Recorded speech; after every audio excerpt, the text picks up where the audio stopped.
Muito boa tarde. Estamos reunidos aqui nesta sessão de conferência.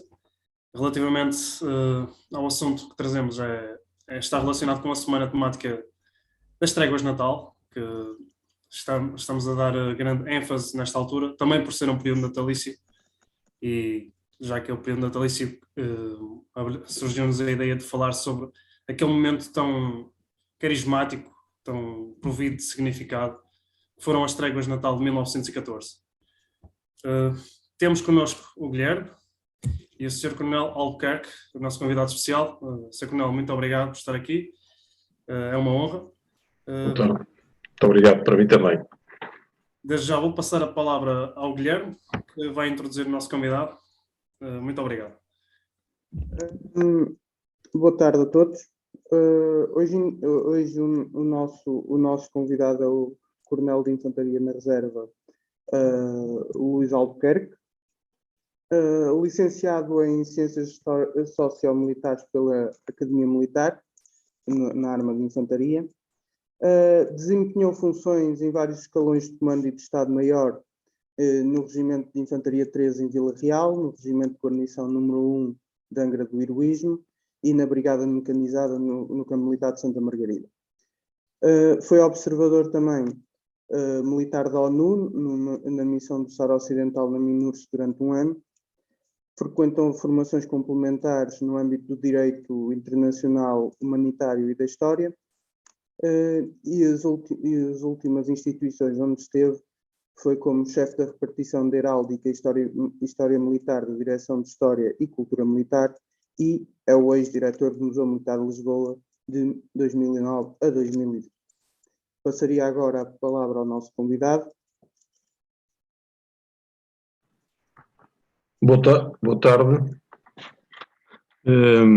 É para mim, naturalmente, uma honra poder compartilhar convosco o que sei sobre e a ideia que tenho sobre estas tréguas de Natal e depois pretendo também dar uma panorâmica mais geral de toda esta problemática de, às vezes, destas convivências entre supostos inimigos. Eu, para já, vou pôr aqui o meu PowerPoint.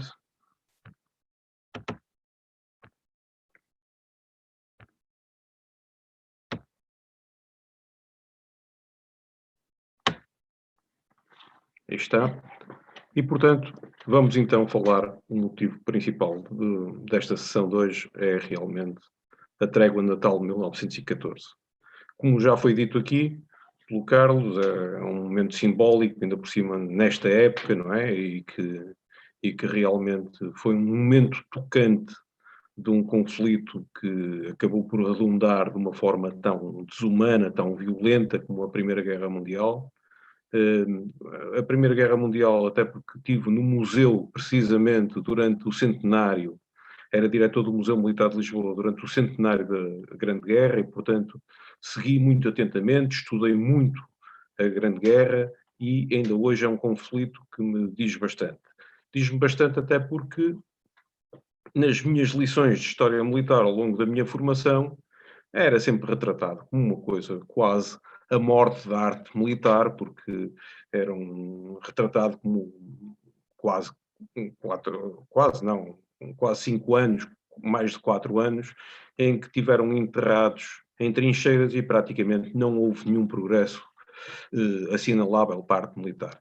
Vim a descobrir, como acho que todos nós, e os centenários servem precisamente para isto, para voltarmos a revisitar estes acontecimentos, vim, portanto, a tomar consciência que efetivamente não tinha sido assim e tinha sido um conflito muito mais marcante, muito mais importante do que aquilo que por vezes foi dado a essa ideia. Então vou começar por alguns conceitos, e nomeadamente por este conceito de guerra. Esta definição é uma definição clássica, é uma definição feita por Karl von Clausewitz, que é um homem que nós damos muito nas academias militares, porque realmente foi um pensador sobre o fenómeno da guerra e, portanto, realmente definiu algumas coisas, alguns princípios importantes ainda hoje para a arte militar. Assim, temos esta definição de guerra, que é ato de violência com que se pretende obrigar o oponente a obedecer à nossa vontade, e que depois de enunciação de vários princípios vai ter como corolário esta continuação que a guerra é a continuação da política por meios violentos. Eu quero começar por aqui exatamente para dizer que, de acordo com estas definições, não será propriamente imediato que eventualmente os inimigos se deem bem.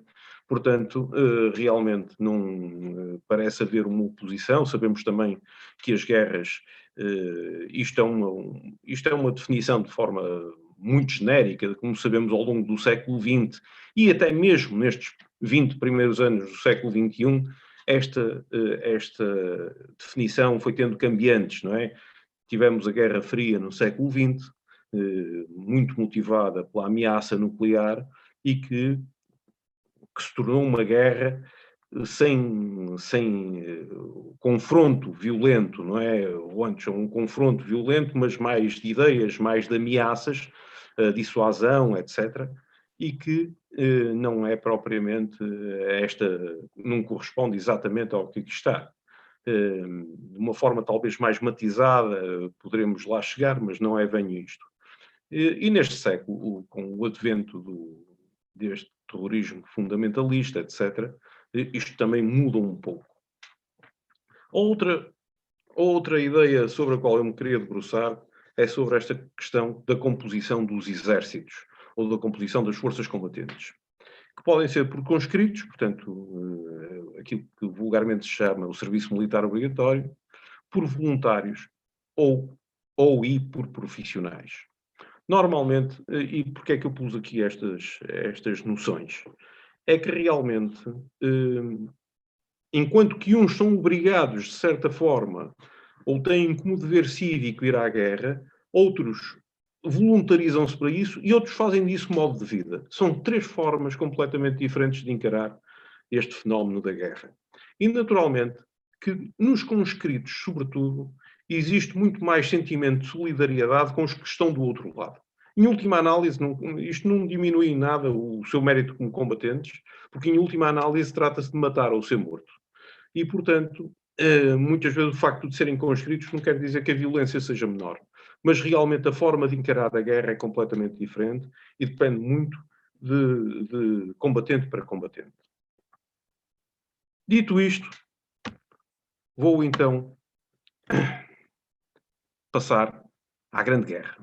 A Grande Guerra, como disse, foi objeto do meu estudo durante bastante tempo e entendo, como entendem muitos historiadores, a começar por um historiador das minhas particulares preferências, Marc Ferro, que a Grande Guerra é o início verdadeiramente do século XX. Durante os 14 primeiros anos do século XX, viveu-se uma espécie de continuação ainda do século XIX.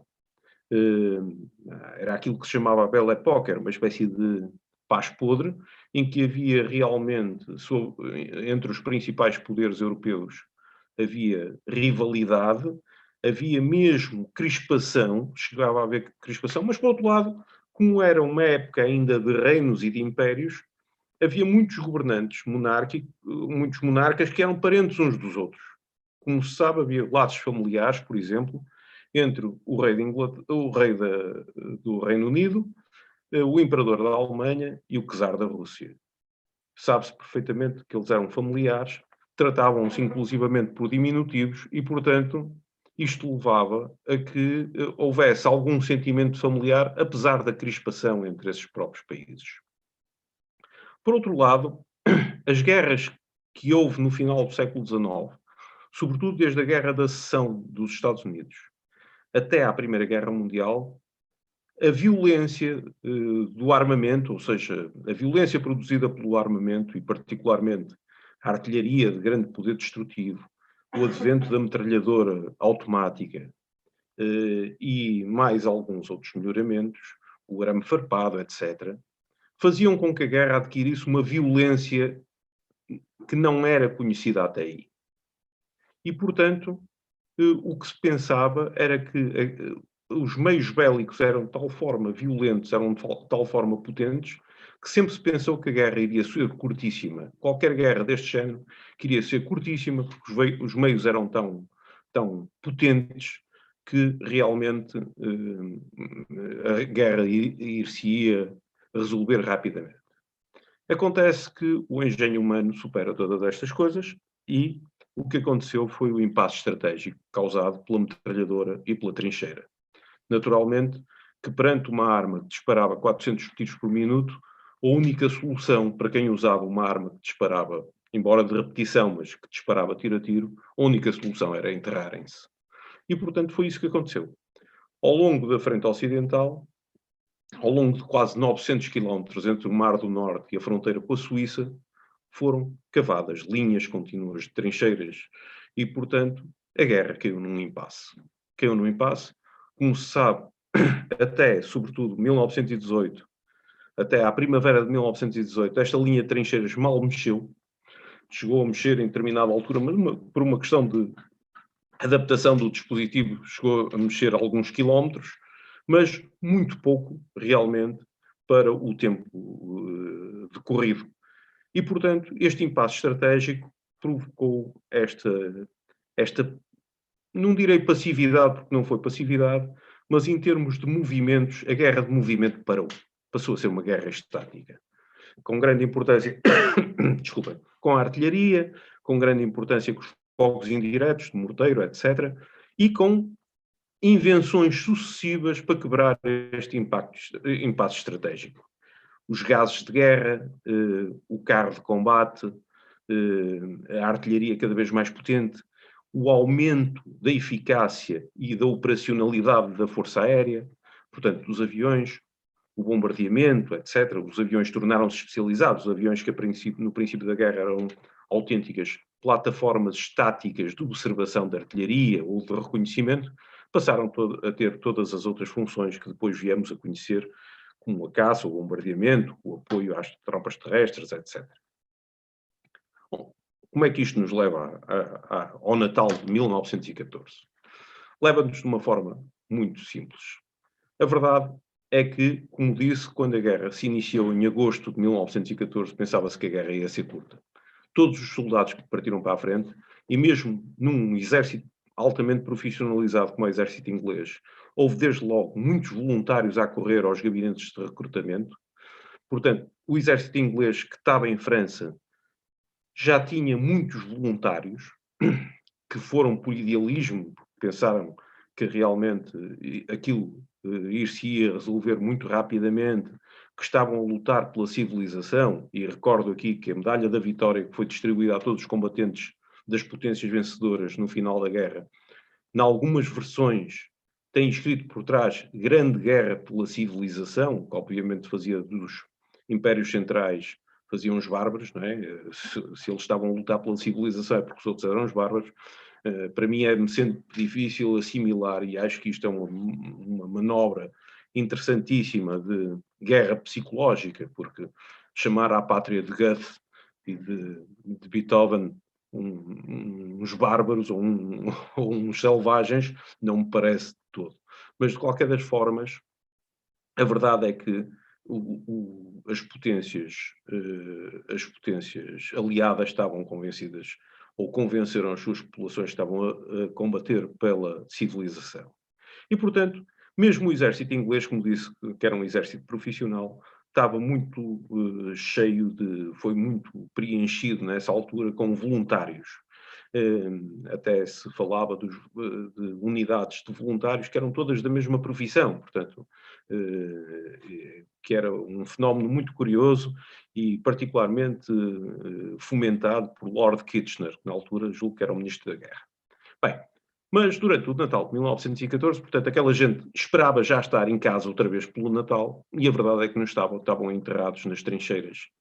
E como tal, gerou-se um certo sentimento de solidariedade com o inimigo que estava do outro lado da terra de ninguém. E eu recordo que muitas vezes as trincheiras estavam separadas por escassos metros, chegavam a estar separadas por 30 metros, 50 metros, portanto, eles ouviam-se quase a discutir uns aos outros.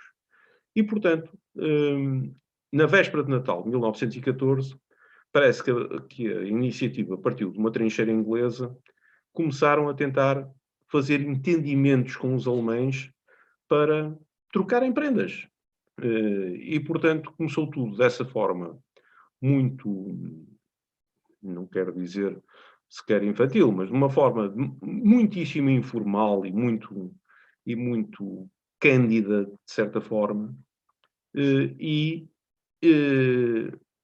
saíram das trincheiras e começaram a conversar, começaram a trocar cigarros por charutos, conhaque por whisky, etc. E, portanto, acabaram por confraternizar. Devo dizer também que este fenómeno não foi um fenómeno generalizado. Este fenómeno aconteceu em algumas situações. O exército inglês estava localizado no norte de França e foi particularmente no norte de França que isto aconteceu. Não aconteceu tanto, embora tenha acontecido em alguns casos com unidades francesas, mas não aconteceu tanto. É natural. Os franceses estariam mais crispados porque, na verdade, os alemães tinham invadido o seu território. No caso dos ingleses, não era o território deles, não é? E, portanto, este fenómeno foi muito localizado, sobretudo nas linhas inglesas, e não foi generalizado, como digo. Também a sua duração não foi a mesma em todos os lados. Em alguns sítios foi apenas a véspera de Natal e o dia de Natal. Recordo que já há uma vítima mortal no próprio dia de Natal, na tarde do dia de Natal. E, portanto, em alguns sítios a coisa foi muito curta, esta confraternização foi muito curta. Noutros sítios durou cerca de 6 dias e rapidamente foi noticiado também. Eu estava a esquecer de citar uma coisa que é célebre, que é o jogo de futebol, não é? Os jogos de futebol entre britânicos e alemães aconteceram efetivamente. Inclusivamente, eu posso mostrar, há aqui uma notícia que eu descobri, que é exatamente sobre um jogador do Aston Villa, que estava mobilizado e, portanto, jogou futebol nessa altura. Está aqui uma notícia sobre isso. E estão aqui também duas capas de jornal, duas páginas, primeiras páginas de jornais, o Daily Mail, que é logo do dia 31 de dezembro, portanto, muito próximo dos acontecimentos, logo a seguir aos acontecimentos, e o Daily Mirror, que já é de janeiro, mas que também do princípio de janeiro. De qualquer das formas, curiosamente, a fotografia é exatamente a mesma, mas é muito curioso que realmente estes acontecimentos foram noticiados. Embora quem tenha começado por noticiar foi o New York Times, portanto um jornal americano que começou por noticiar isto e depois isto foi-se espalhando. Entretanto, as diretivas militares também foram, de certa forma, reprimindo este género de manifestações. Quer dizer, não convinha darem-se bem com o inimigo, não é? Portanto, poderia afetar o moral para o combate e o seu ardor para o combate e, portanto, era bom que isso não acontecesse. Ao contrário do que se tentou especular em determinada altura, não houve fuzilamentos por causa disto. Pelo menos que eu saiba, oficialmente, julgo que não houve. Mesmo as posições oficiais sobre isto foram sempre muito, mas muito cautelosas e, portanto, não constituíram propriamente regra. E também devo dizer que isto voltou a acontecer em 1915, em menor grau, muito menor grau, e em 1916 ainda muito menos, muito residualmente. Mas voltou a acontecer. E voltou a acontecer também noutras situações, como por exemplo na Páscoa. Eu devo dizer que este entendimento entre inimigos nem sempre não é completamente invulgar. Eu apresentei aqui um quadro que existe no Museu Militar, da autoria de Adriano de Sousa Lopes, que é exatamente a recolha de um ferido. Este quadro, eu sempre me pareceu que este quadro se referia a uma cena que é retratada no livro Nas Trincheiras da Flandres, de Augusto Casimiro. Augusto Casimiro era um oficial de quadro permanente que se tornou um vulto importante em termos intelectuais na primeira metade do século XX e que escreveu as suas recordações sobre a Flandres e que relata aqui um caso que me parece exatamente o que está aqui retratado por Adriano de Sousa Lopes. Não será esquisito de todo porque Adriano de Sousa Lopes passou bastante tempo com Augusto Casimiro e, portanto, é natural que ele tenha realmente passado para a tela este acontecimento. Trata-se de ir buscar o corpo de alguém que morreu num raid noturno e que depois foi feito quase tacitamente. Os alemães não dispararam, deixaram os portugueses ir buscar o corpo à terra de ninguém, eles recolheram o corpo, vieram, agradeceram e continuou a guerra. Portanto, foi uma espécie de intervalo na guerra. É um caso muito curioso e que está documentado, como digo. Mas há mais. Isto não é inédito. Isto aconteceu mais vezes. Um outro exemplo, já agora, que eu gostava de dar, é sobre a nossa guerra da África, colonial ou do ultramar, como quiserem, mas de 61 a 74. Não raras vezes, e eu tenho aqui também comigo um livro que é de José Manuel Saraiva, As Lágrimas de Aquiles, em que se relata exatamente isso. Os portugueses iam buscar água a determinada nascente e, por vezes, deixavam prendas em determinadas alturas, nomeadamente no Natal, prendas para os homens, os combatentes dos movimentos de libertação, que depois também faziam a mesma coisa. Portanto, nem sempre este ambiente de hostilidade era tão crispado que não desse aso a que acontecessem estas coisas. Naturalmente que há sempre algum sentimento de solidariedade entre combatentes. Eu próprio assisti a isso com antigos combatentes do ultramar, quando recebíamos a visita de militares das ex-colónias, agora de países independentes, e que também tinham combatido na guerra. E sabe-se perfeitamente das amizades de muitas pessoas conhecidas, muitos combatentes conhecidos portugueses, exatamente com os seus antigos inimigos. Portanto, acabada a guerra, no fundo, voltam todos a ser militares e voltam todos a ser ex-combatentes e todos sofreram de uma forma ou de outra as agruras da guerra. E, portanto, isso provoca realmente um grande sentimento de solidariedade entre os militares. E para já era isto que me aprazia dizer. Portanto, se agora tiverem perguntas, terei todo o gosto em responder. Com certeza. Muito obrigado, Sr. Coronel, pela apresentação. Foi bastante elucidativa. Vou passar a palavra ao Guilherme, que vai colocar algumas questões. Eu pessoalmente também já tenho algumas questões. Foi de facto uma apresentação bastante interessante e bastante elucidativa do tema. Guilherme, passo a palavra. Obrigado. A minha primeira pergunta era se este caso das tréguas de Natal de 1914 e porventura as outras que se seguiram foram representadas, por exemplo, na imprensa militar, isto é, se há alguma revista, jornal de algum regimento, algum exército que escreveu sobre isto. Que eu saiba, não. Que eu saiba, limitaram-se apenas até porque era o género de notícia que não convinha divulgar muito. E, portanto, não se esqueçam que em tempos de guerra existe uma coisa chamada censura militar, não é? E, portanto, que filtra todas estas coisas. É por isso que as cartas dos combatentes, por exemplo, da Grande Guerra, normalmente falam de tudo menos da guerra. Falam dos campos, falam do tempo, falam disto, falam daquilo, mas realmente falam tudo menos da guerra. E, portanto, neste caso, não me parece possível que a própria imprensa militar pudesse fazer eco disto. No entanto, a imprensa civil, como viram, fez realmente, mas foi também durante muito pouco tempo. Rapidamente, tudo isto, as determinações militares fizeram a que este género de notícias parassem, para não dar a impressão que, afinal, estavam todos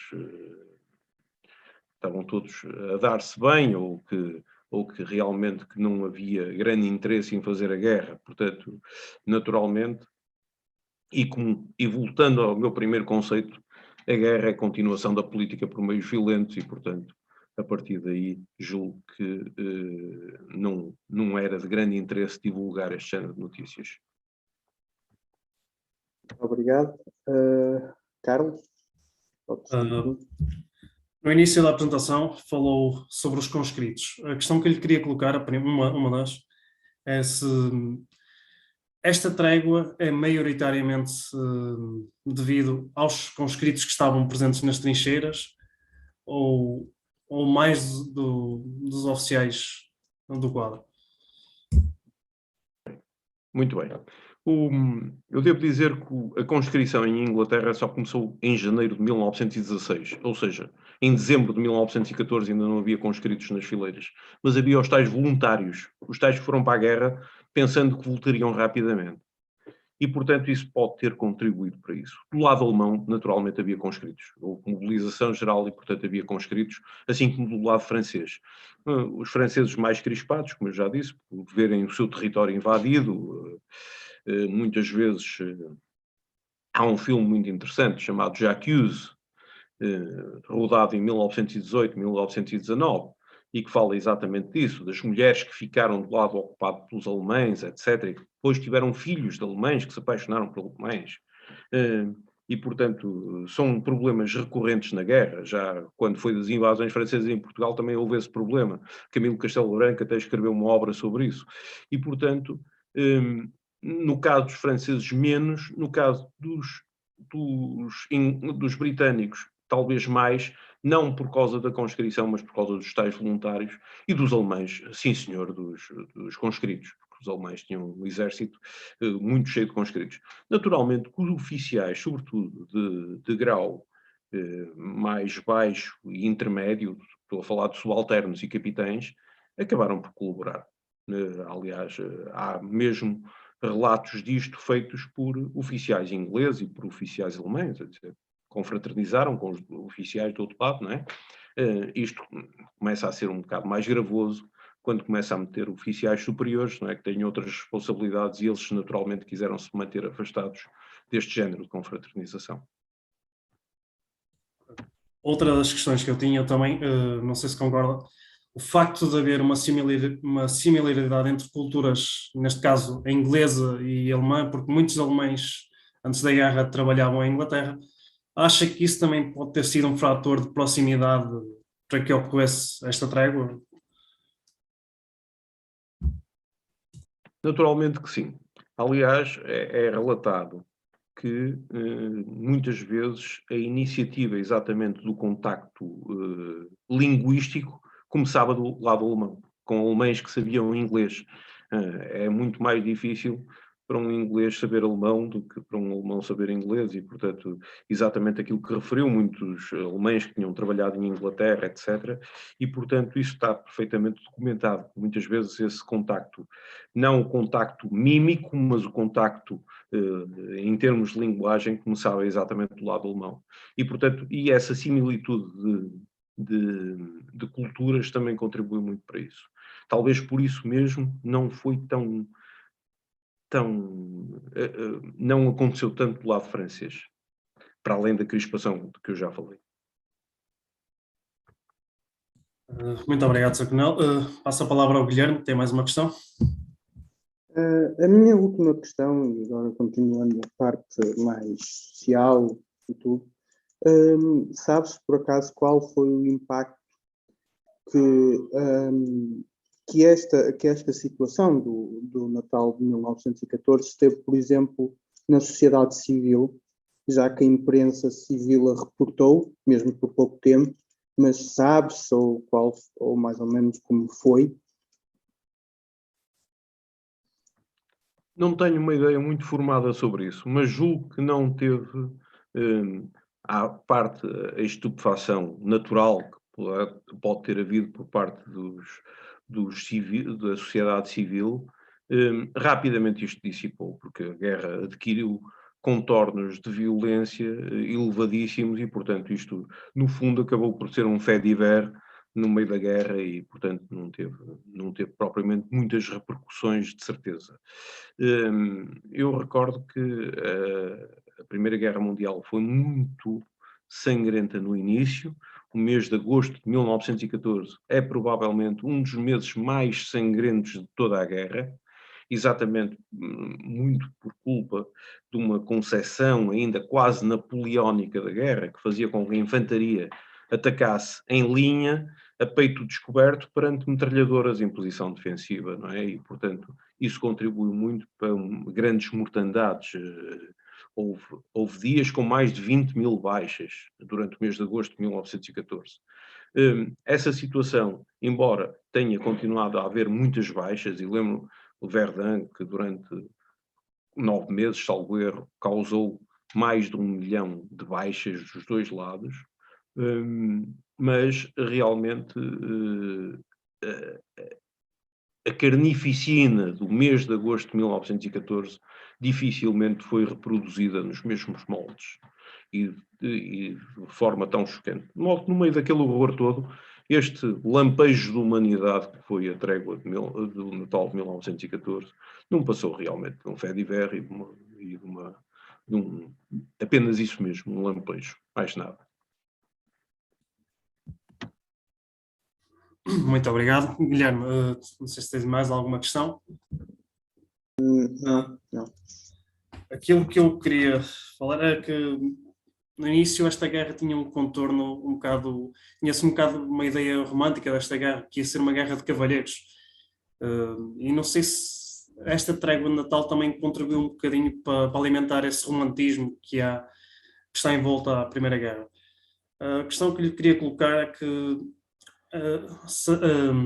após esta foi a última réstia de humanidade que existiu nesta guerra, porque gradualmente começamos a assistir a um aumento da brutalidade e cada vez o conflito começou a acentuar mais até ser um dos maiores conflitos com mais mortos na história. Não sei se concorda que este foi o último ato de cavalheiros que existiu durante o conflito. Gostava de lhe dizer que sim, mas na verdade não foi. Sobretudo na guerra aérea, ainda houve muitos atos de cavalheirismo. Exatamente reminiscências dessa bela época que tinham acabado de viver. Aliás, a Primeira Guerra Mundial, se reparar, em termos sociais, sai-se da bela época e após a guerra entra-se nos loucos anos 20. Porque passa a haver uma noção da efemeridade da vida.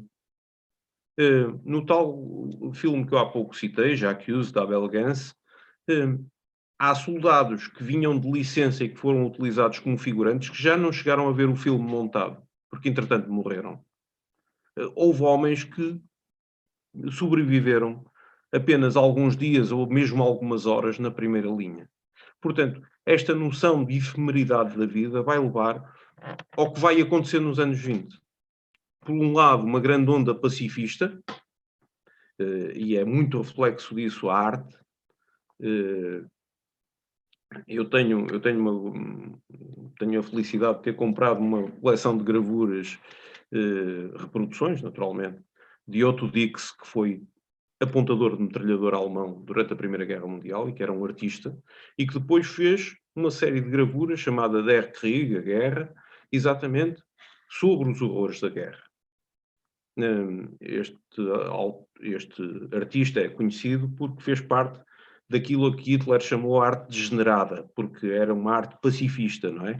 E, portanto, mostrava os horrores da guerra e, portanto, a Primeira Guerra Mundial foi um traumatismo de tal forma grande que levou a todos estes movimentos. Da mesma forma, em muitos aspectos de mentalidade, foi levado tudo para o pacifismo. Mas, por outro lado, houve também franjas que foram levadas para o extremismo. Daí também os anos 20 serem os anos em que aparecem os totalitarismos, nomeadamente o nazismo, nomeadamente o fascismo italiano, etc. E todos os seus derivados, não é? Em outros países. E, portanto, e todos os outros movimentos que eles inspiraram. E, portanto, se por um lado havia esse desejo de paz de muita gente e o repúdio à guerra, por outro lado também havia quem visse as coisas de uma forma mais extrema e que, portanto, levou depois a toda a crise que vai levar até à Segunda Guerra Mundial. Não é por acaso que muitos historiadores consideram que a Europa permaneceu num estado de guerra de 1914 até 1945 e depois vai continuar, aliás, com a Guerra Fria. Não é?